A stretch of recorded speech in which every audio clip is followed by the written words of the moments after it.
Welcome to another PL Together Lounge Talk. I'm Adam Geller, founder and CEO of Athena. Today, we're talking with Nita Creekmore.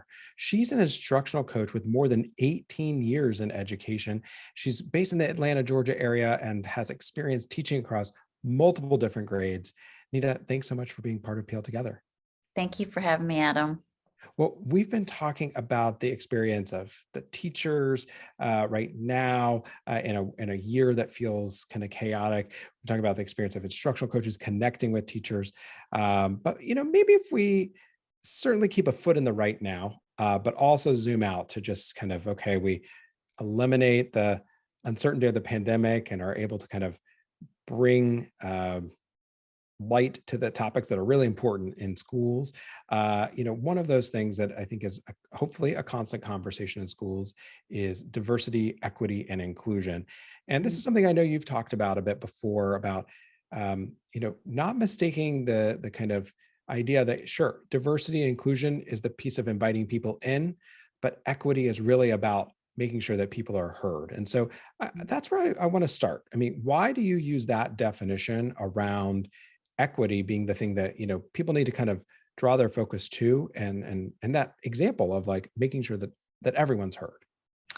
Yeah, so I feel like diversity is like the first step, right? Like diversity is making sure you have everyone kind of at the table, right? The equity part is listening and then making choices based on your listening, right? And allowing the voice of the unheard to be heard. And what often happens is that, that there's diversity at the table, everyone's sitting, but they're not being listened to, right? And so we're hearing that from a lot of people of color and people of different genders, different orientations, that I'm just not being heard. And that is the part that's disheartening, is that, I have a seat at the table. I finally have a chair at the table. So you've opened the door up for diversity, a diverse staff, a diverse board. But at this point, my voice still is muffled. And so that's the part that I really advocate for, is listening to your people, right?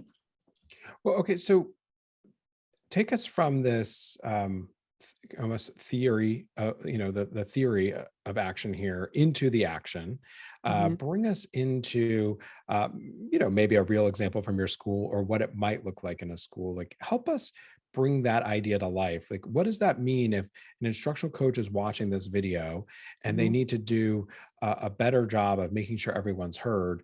Turn that into something, an example, a concrete way of thinking about it. It's certainly not all the examples or all the ways of thinking about it, but help make it a little bit more concrete for us. Okay, great. So for example, let's say your leadership committee at your school, right?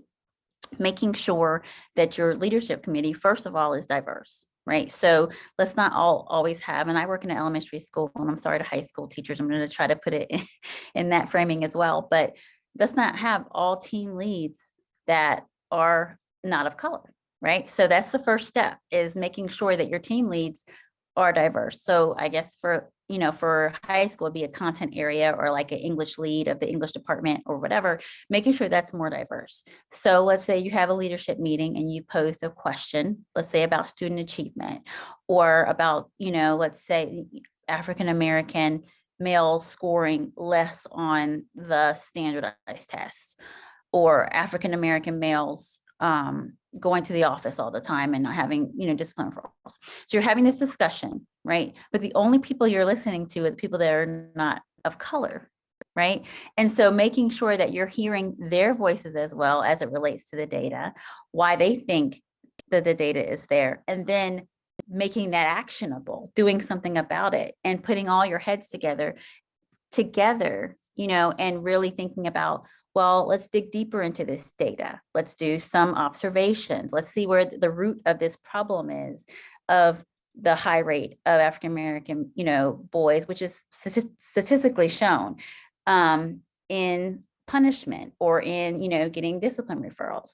Let's find the why of this, and then bringing that data back to the table and having more conversation about that. That is a concrete example of using, not only just making sure you have the data to back it, but also using the voices that is data too. And so the stories of the unheard are also just as valid as anyone else. Well, I asked you to kind of take us through this, imagining that, pandemic life is not happening all around us, but of Yeah. course it is. And Mhm. so now, push back against the person who says, but Nita, I agree with you. However, we're stretched so thin, or oh, it's so chaotic here. I mean, uh, knock some sense back into us, I guess, a I little bit, know. right? I Like, know. push back against the pushback if you if you Mhm. if you feel comfortable doing that.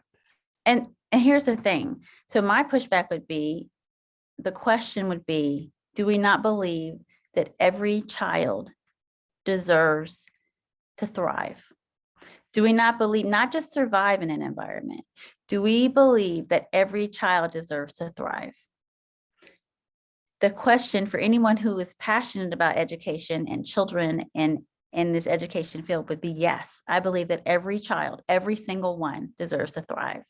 And so we want every child to deserve to thrive in the environment in which they are learning, then we're doing them a service. We're doing them a disservice not to dig into that data.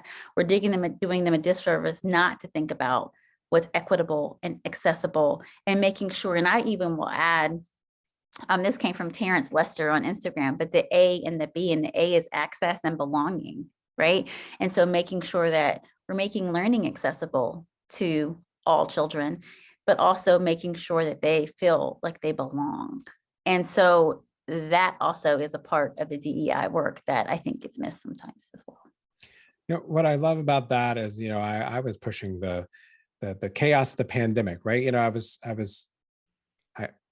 I wish it weren't true, right? But I'm knowing out there that there is someone who's saying, but it's chaotic. And what you did there is you really, you brought us back to the kind of the guideline, if you will, the like that kind of the true north path, whatever phrase anybody wants to use, of like, Mhm. well, why are we here? And also the urgency of it can't wait until 5 years from now when Right. COVID isn't a headline every single day. So thank you for that. We do need to take a quick break here. If you've just heard this and you're wondering, what else do we talk about? What else does Nita share? Maybe you're one of her 25,000 friends on Instagram and you want to know what else she tells us next. Well, make sure to head to pltogether.org for the rest of this conversation, as well as many more. Nita, thanks so much for being part of PL Together. Thanks for having me, Adam.